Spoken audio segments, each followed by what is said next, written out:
So the first point I just want to make is that a website has been established, which has copies of both the text amendment, agenda item 4, which we just presented on, but more importantly, the PUD petition and all of the numerous attachments in the 500 pages. So want to just keep the transparency, keep it all there. Fully intend to continuously upload, and we've had discussions with the planning department about uploading things as this project progresses through the process. So that is the website for anyone, and it's the lengthy name, City of Niagara Falls Data Center, NiagaraDigitalCampus.com, but try to keep it neutral as possible. And I guess before I move to that one, so last time I was here, like I mentioned, prepared and provided you the binder. And really hope that you've had an opportunity to review. And again, I'm happy to answer any questions. And I think you hit on this, Chairman, but just to clarify that we are not here seeking site plan approval at this time. We're just addressing the use. This board, according to the code, will make a recommendation to the city council who will enact the law, and then we would come back to this board seeking site plan approval. So just wanted to be very clear about what we are requesting here today and frankly what we're not. Okay, so I will just introduce the team very quickly. And make a few remarks and then turn it over. So we have with us Matthew Mascotti. He's the managing principal of TRM Architecture, practicing architecture for over 30 years, licensed in over 30 states, and is the head of the architecture and engineering for this project. We have Dennis Elzenbeck, the owner of Elsa Energy, 30 years with Niagara Mohawk and National Grid. He's worked on numerous AI, data centers, semiconductor projects across the country. And is currently a member of the New York City Climate Action Council. We have Michael Udolo, the National Director of Economic Development Services with MRB, and he's been doing economic development consulting across upstate New York for more than 20 years. So each of them will just do a quick presentation after I am finished. So, Chairman, you stole my thunder a little bit with reading or citing Section 1318 of the code, but again, just to frame what the request is, we are acting in accordance with Section 1318 of the code, entitling applicants to request, establishment of a PUD when there is vacant, underutilized land, and this really is in this code to allow flexibility to address really the shortcomings of orthodox zoning, which really don't allow much flexibility to embrace kind of new and transformative industries like the data center that we are proposing here today. And we are, like I mentioned before, pursuing this request in accordance with 1302.4, which again is a mechanism and is a tool. This is verbatim from the code to adjust in light of newly discovered, newly identified conditions, situation, knowledge, in accordance with the comprehensive plan. And again, in that binder, we have shown that data centers in this data center is that new situation. They are fast and emerging, necessary technology for our modern world, and we really are hoping that Niagara Falls can be at the forefront of that necessary market demand for a modernized world. And again, just to clarify the uses, you can see a little bit on the chart, which is also an attachment C of the binder, that the uses that we are seeking are data center, high energy, and utility. And many of you members of the board may have already reviewed this, but we have the code calls out A through I sections that we have to show, which we have again in the binder, which is pages 5 through 8. And I'm happy to walk through each of those points, but recognizing the time limitations, I will not. But again, that's pages 5 and 8 of attachment C. And the last point that I will be making this evening, right now, is related to just the comprehensive plan. So we provided a very detailed explanation of how this project meets the comprehensive plan, which the code sections that I cited before really all tie back to, needing to be in accordance with the comprehensive plan. So that is in attachment C, pages 22 through 28. And really we identified over 25 points, I think 28 points of consistency. And really boiling those down, comprehensive plan wants to see new employment opportunities, catalyst projects to ignite renewal efforts and encourage private sector investors, and then expand economic bases in the city. Again, we've fully provided that information in our binder, and on those points, like to introduce Matt and Scotty. So I'm Matt Scotty with the TRM Architect. Like Melissa said, I'm here to kind of walk people through uh, this part of the city of Niagara Falls. So what you see on the screen is on the left. Excuse me, can you put the mic on when you get started? What you see is bounded on the left side. That's John Daly Boulevard going north south. When you get to the point where the colored portion of the plan, that's Falls Street. It goes over the diagonal street is Portage for reference, and then Rainbow and Buffalo Ave to the south. What kind of where the dark green triangle is, that's kind of the end of the old railway right away that kind of diagonally moves to the east over to Portage. What you see represented is the PUD area and 5 phases of development on the digital campus plus the substation. In the upper left is phase 1, then to the east is 2, to the east is 3, then you go back down to that Buffalo, Rainbow, Dogleg, you get phase 4, then all the way over just south of Trinity Church is phase 5, and south of phase 3 is the electrical substation. You'll notice that the roads are also included in the project because we'll be rebuilding the roads. Because there's a lot of heavy structure that needs to be upgraded. This is a blow of phase 1 in the northwest corner. Again, John Daly is on the left. Fall Street is across the top. What you see in green is always light green is grass, dark green is wooded area. The beige are buildings. The light gray is the mechanical yard, and the dark gray is the vehicular circulation. It may be hard to see in the back, but the beige buildings are broken into 3 parts. There's the office component, and for the 2 buildings that are in phase 1, the office component faces John Daly. Then the behind the office component in both buildings is the portion of the building that houses all the storage, computer storage equipment. And then there's a receiving dock. That's the small little piece that's furthest east. You'll see in the later slides that between the 2 buildings along John Daly, enclosing the western part of both service yards, is a special construction. It's special from the perspective that it's designed to be a sound barrier, to limit the sound, similar to how the high buildings themselves will enclose the mechanical yards on the north and south sides. It's been designed to look like facades so that it's a continuous series of buildings and edifices. Part of the comprehensive plan talks about amenities that are within the public right of way. That's not the road itself, but between the curb, the driving surface, and the property lines, basically where the trees and sidewalks and things are typically.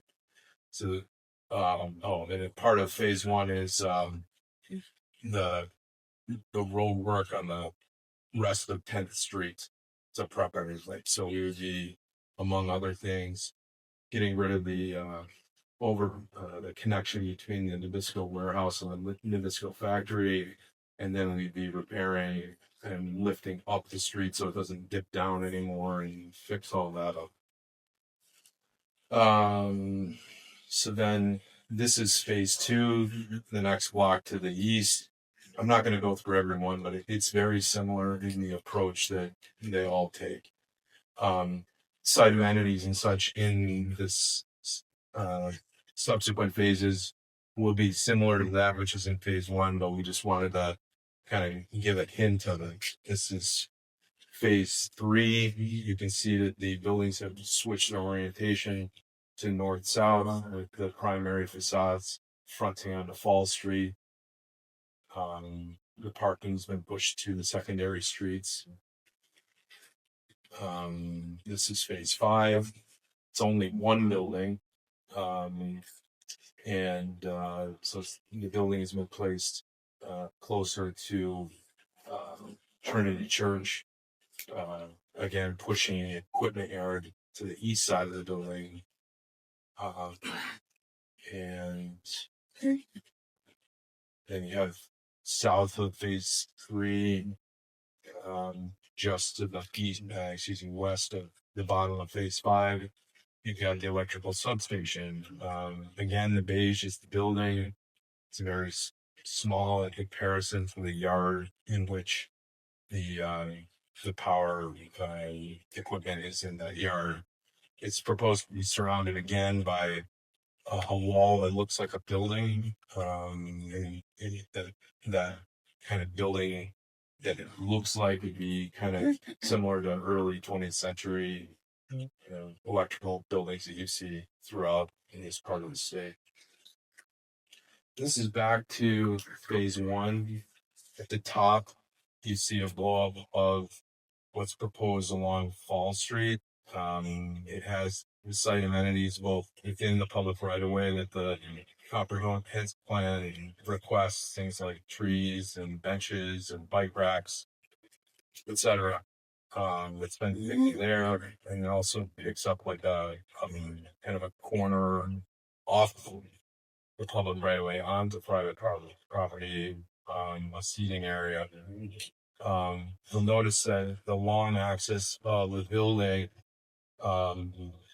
is recessed back off of Fall Street to allow for mixed use, retail, hospitality type of things, as Fall Street is envisioned as kind of like a pedestrian corridor from the amenities that are imagined throughout this part of the city and the comprehensive plan.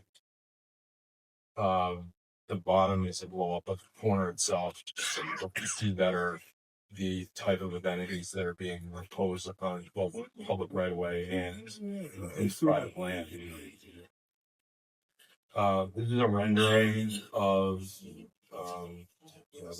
what's being posed. So obviously maybe not, but the glass portion is the office component, and it fronts in phase 1 onto John Daly. Behind it, and then moving towards the east would be the mechanical component. So kind of the blow up of that. So then his technical drawings to kind of go through how this wall is constructed. It goes between the two facades. This is the city asked for a scalable elevation. So this has been provided. So there's a pointer out there. I'm not sure. But it may be hard to see. But roughly from this point here to this point, that's the sound wall that screens the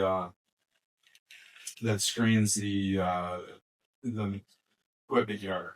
So you see it's broken up into different heights, different fenestration, different materials.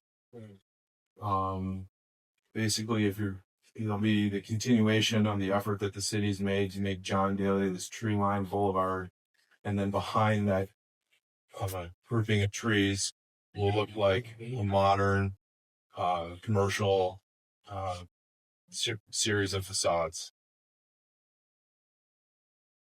Then the next few slides have to do with an examination of the existing zoning that's within the area of the proposed PUD. Those are always in green.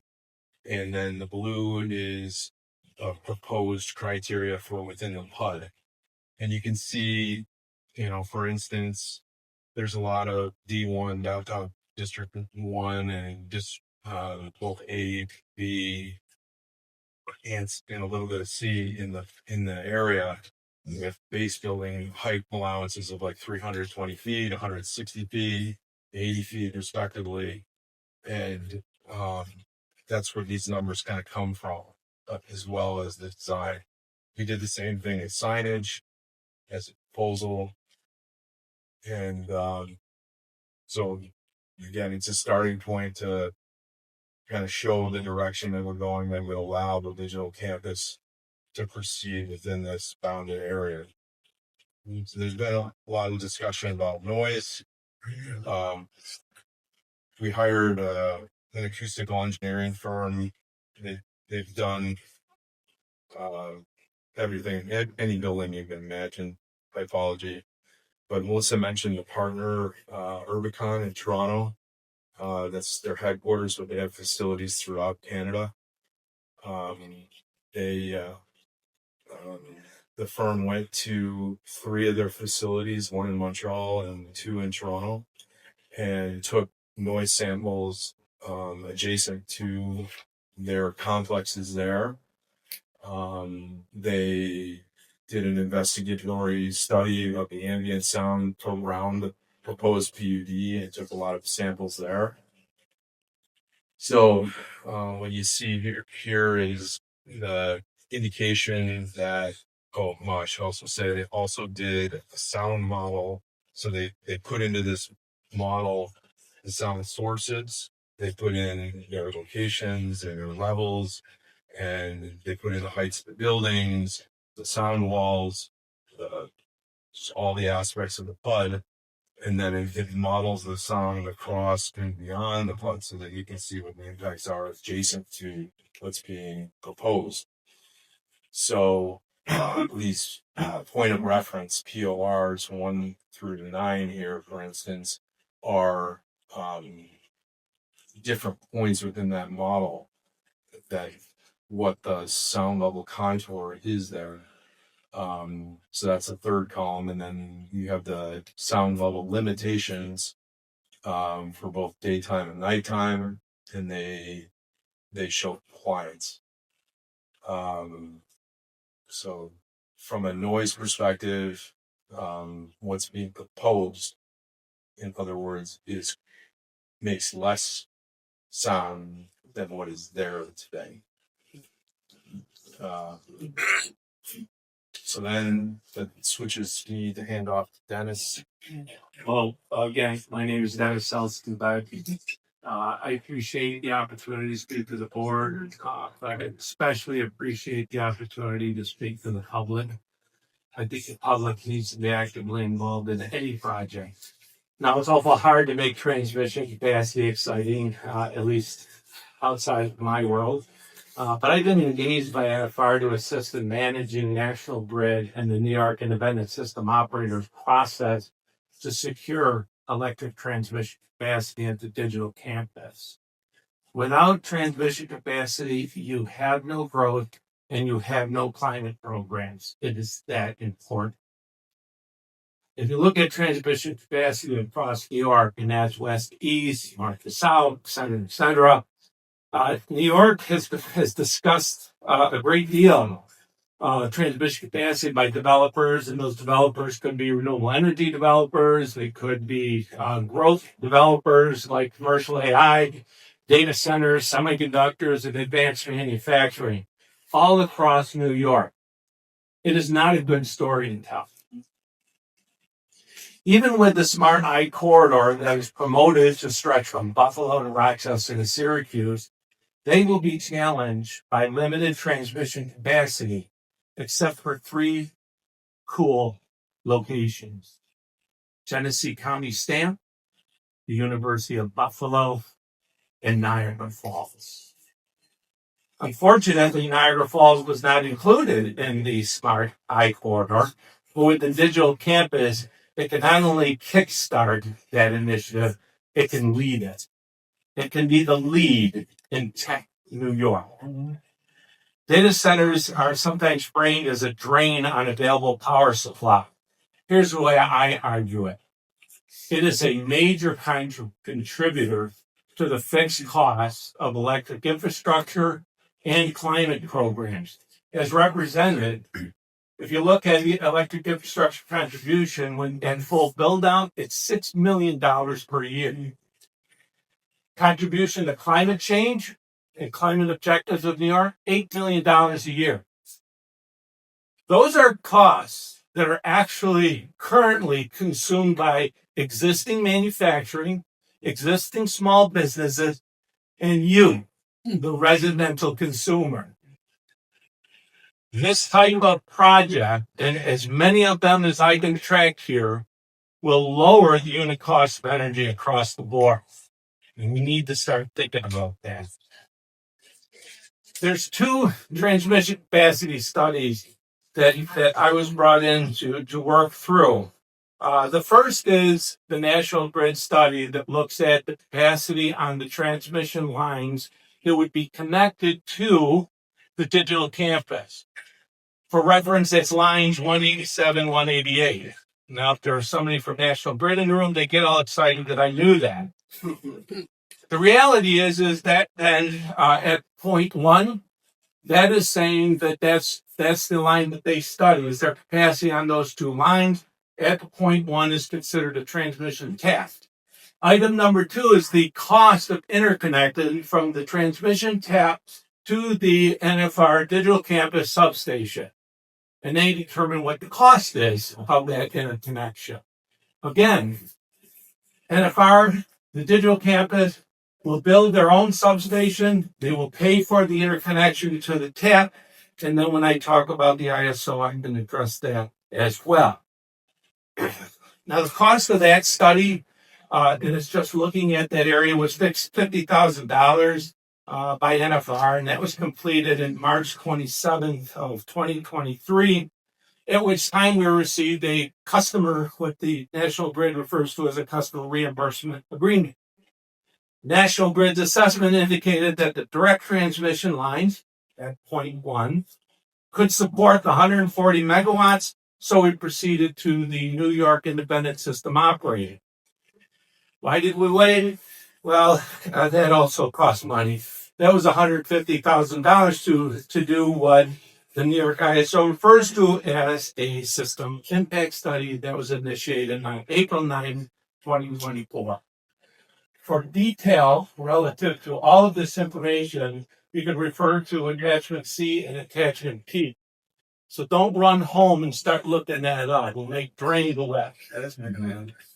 So the second study that we had to perform, we're currently in process, and that is a New York Independent System Impact Study.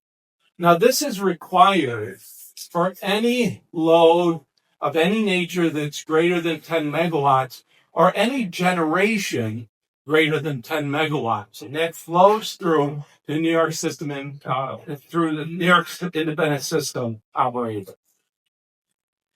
Now, that encompasses a lot. So I tried to put some sort of a picture up there, and I apologize that if it's difficult to see. But what the ISO study does, it looks at all the existing consumers on the transmission network within the region, all of the potential new businesses or consumers that could be coming online. It also looks at all of the existing generation and any generation, and most of which is renewable energy, I'm sure you're aware, it would be added. And they look at it from a network point of view, meaning multiple transmission lines, because they want to make sure that when National Grid says that they can provide 140 megawatts at their transmission, that can be supported throughout the network. And that's what's referred to as providing safe, reliable service. Now, the ISO process is extremely regimented, and we're advancing through it at a really strong pace. So we're pretty pleased with that. We have our next step to be the draft report, of which we'll be reviewing the ISO findings on August 4th, next week. And just as a side, in my opinion, the digital campus jumpstarts the Smart Eye Corridor as an international border city. Buffalo, Rochester, Syracuse are not international border cities. Niagara Falls is. This while also bringing private investment to complement the public dollars associated with Empire AI investment at the University of Buffalo. I truly look forward to your questions. Thank you. To the numbers, and I'm sure next to electrical infrastructure, spreadsheets are probably your second favorite thing, right?